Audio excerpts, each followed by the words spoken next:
Good morning friends, দেখুন আমরা morning walk এসেছি। ক্যামেরাটা এখন একটু অন্যদিকে ঘুরিয়ে দিলাম।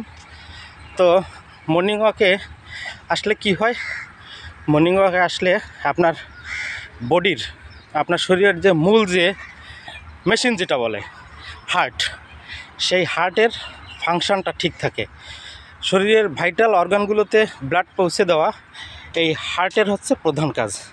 তো এই হার্টকে যদি সুস্থ রাখতে হয় আপনাকে শক্তির চর্চা করতে হয়। শক্তির চর্চা কি, আমরা যারা চাকরি বাকরি করি এরা তো সারাদিন বসে বসে শুধু অফিসে বসে টেবিলে বসে কাজ করি আর শুধু খাই, আর রাত্রে এসে ডিনার করে ঘুমিয়ে পড়ি। কিন্তু এটা করলে কি হয়, আপনার শরীরের যে ফ্যাটগুলো আছে এগুলো বার্ন না হয়ে এটা কিন্তু জমা থেকে যায়।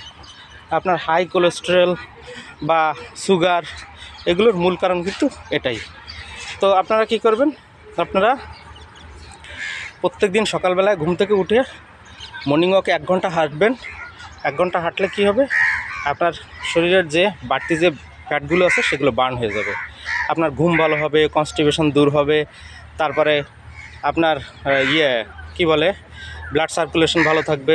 মোট কথা আপনার সব দিকেই শুধু উপকার, আপনার কোনো ক্ষতি নেই। অর্থাৎ এই সুবিধাটা আপনি কেন নিচ্ছেন না? তো সকালবেলায় প্রত্যেকদিন ঘুম থেকে উঠে দেরি না করে 1 ঘন্টা মর্নিং ওয়াকে আসবেন, এটাই আপনাদের কাছে সবার কাছে অনুরোধ থাকবে। তো সবাই ভালো থাকবেন, সুস্থ থাকবেন, শুভ সকাল।